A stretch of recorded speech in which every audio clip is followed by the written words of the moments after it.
গান শুরু কর।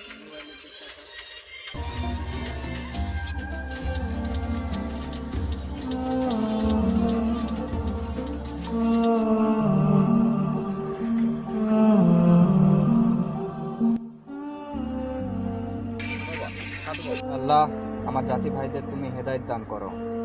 তারা এভাবে অশ্লীল গান বাজনা করছে যে তাদেরকে তুমি হেফাজত করো, তাদেরকে ইসলামের ছায়াতলে নিয়ে আসো আল্লাহ।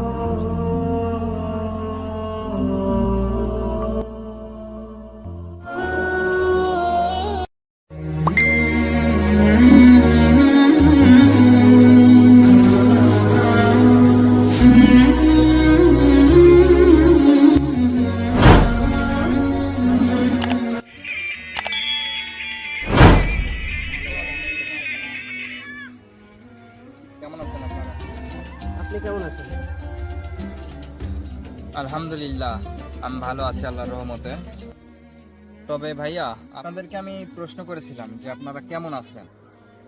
আপনারা জবাব দিলেন ভালো আছি, কিন্তু আপনারা আল্লাহর শুকরিয়া আদায় করলেন না। তো ভাই, আপনারা এখন যে শ্বাস নিচ্ছেন, আপনারা কি শুকরিয়া আদায় করেছেন? করেননি।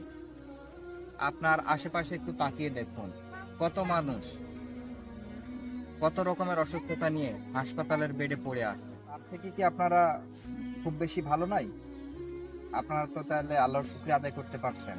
তো আপনাদের কাছে একটা জিনিস বলে দিই, যখন আপনাদের কেউ জিজ্ঞাসা করবে যে কেমন আছেন, তখন বলবেন কি আলহামদুলিল্লাহ, ভালো আছি, আল্লাহর রহমতে খুব ভালো আছি।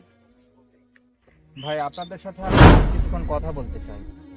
ঠিক আছে হুজুর, বলেন। ভাই, আমি লক্ষ্য করেছি যখন আজানের সময় হয় তখন আপনারা খুব জোরে জোরে গান বাজান, গেম খেলেন।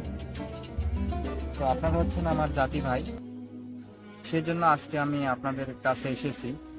আপনাদেরকে এই খারাপ কাজ করেন, আপনারা এই ভুল পথে আছেন, এখান থেকে ফিরিয়ে আনার জন্য, ইসলামের পথে আনার জন্য। কি বলেন হুজুর?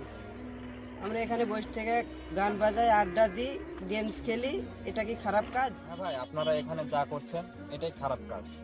কিভাবে খারাপ কাজ হলো আপনারা তো এটা এখনো বুঝেননি, আমি আপনাদেরকে বুঝাই বলবো।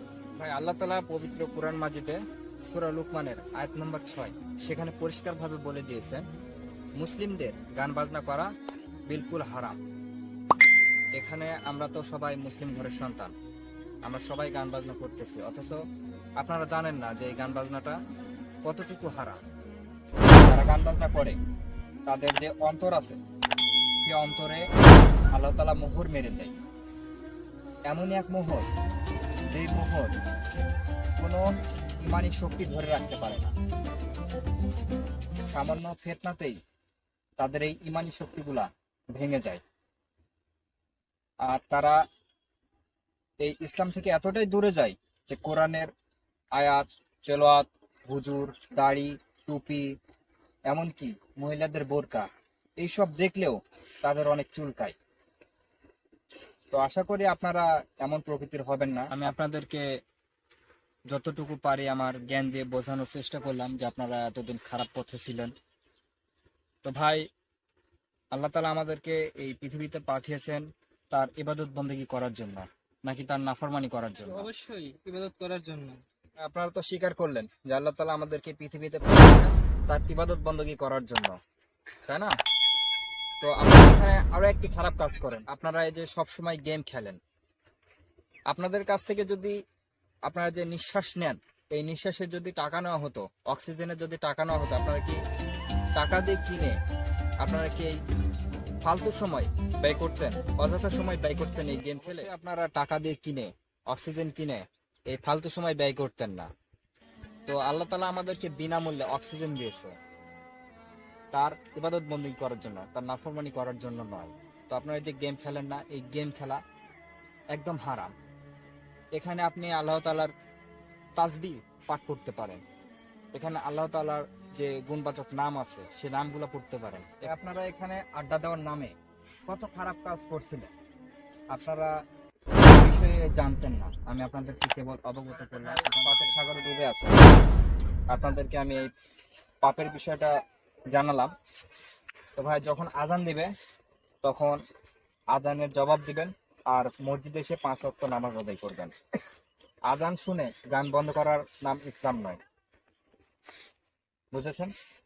মানার নাম ইসলাম।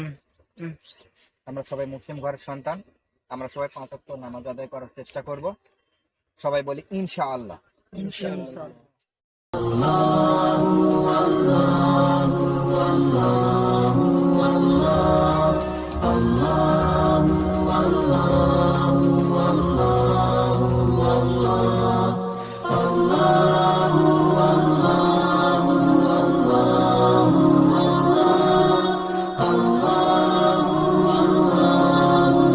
মিছে আশায় রং তামাশায় ডুবে কেন মন, দম ফুরালে ছাড়তে হবে মায়ারি ভুবন। মিছে আশায় রং তামাশায় ডুবে কেন মন, দম ফুরালে ছাড়তে হবে মায়ারি ভুবন।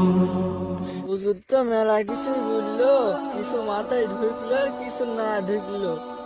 হুজুর তো ভালো কথাই বলেছে, আমরা তো এত কিছু জানি না, যা বলেছে ভালোই বলেছে। চল বন্ধু, মাগরিব